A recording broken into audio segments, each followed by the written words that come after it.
The worst one I've ever seen. Fred Young says he's never seen a fire burn this close to the family vineyard near Geyserville. You're devastated. His son Robert usually handles the hospitality end of things, but today he had a new job. Basically be a firefighter.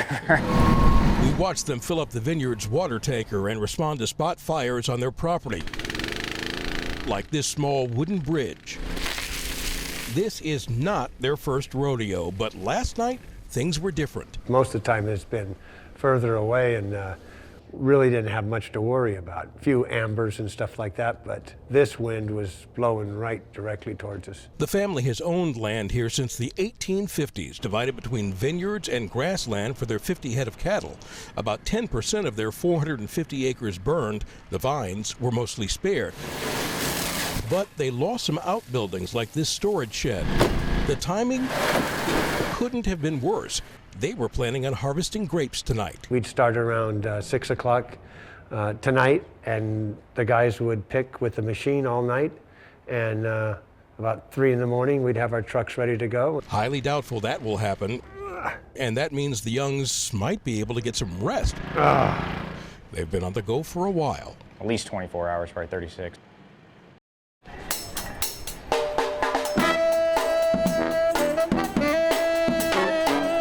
It was a party outside. The ones in charge of getting everyone hyped up, Bay Blue Notes, the Warriors' new music ensemble. Can we get a pre-halftime situation going on? Fans from all over the Bay Area came to experience the $1.4 billion Chase Center. Much easier to get here than going to Oakland. So we're glad that the team's coming to the city. Talking about transportation, I jumped into a pedicab. The drivers are working more than usual during what used to be their slow season. Having Chase Center here, how's that helping you? Well, it's helped us in a couple of ways, actually. It's expanded our range. Chase is farther south than where the Giants play. With 18,000 seats, the arena was packed with Warriors fans and some Lakers fans as well. This is my sister. This group didn't come from LA, but Fremont. I've been raised a Laker fan. I guess I can't betray my family. That's the first thing. Oh, yes, you're betraying the Bay? Yeah.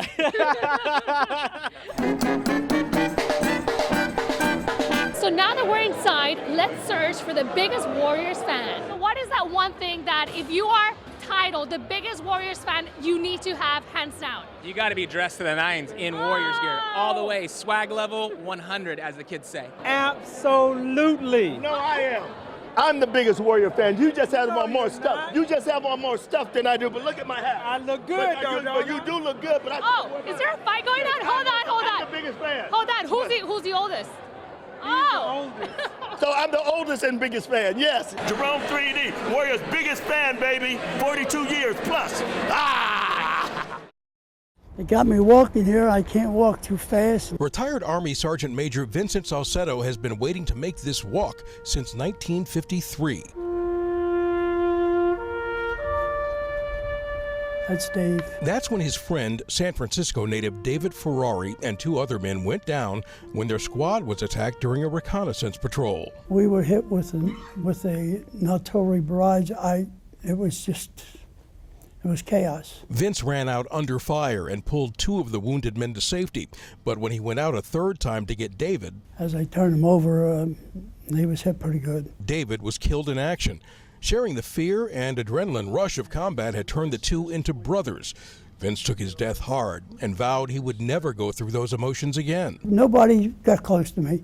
You know, you had a job to do. Vince promised that after the war, he would track down David's family and tell them what happened. But at first, he couldn't find them. Then marriage, 6 kids, and a 30-year career as a Philadelphia cop took priority. However, nightmares about what had happened never went away.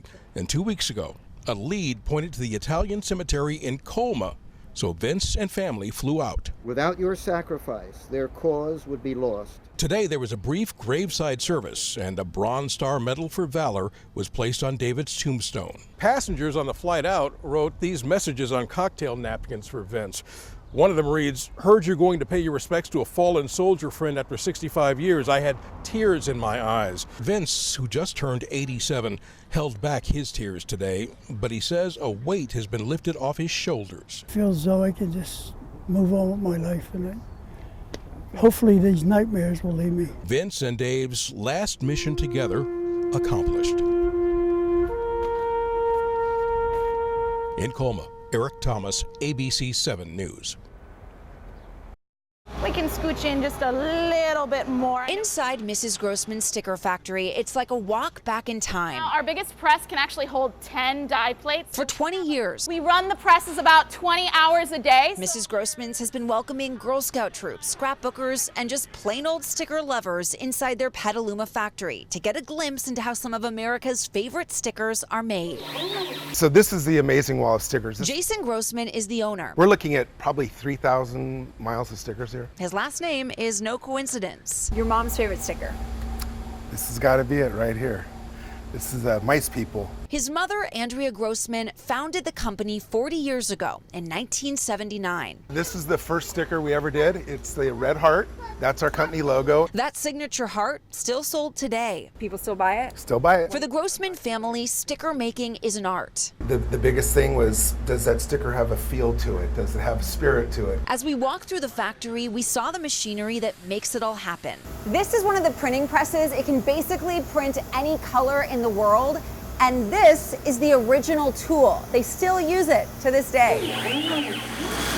Mostly wine labels are made here now. Most of the sticker production is moving to a factory near Sacramento, which is part of the reason the tours and their retail store must come to an end. They basically don't want people coming in and seeing how wine labels are made. And also insurance reasons. For so many, it's a big loss. Very sad.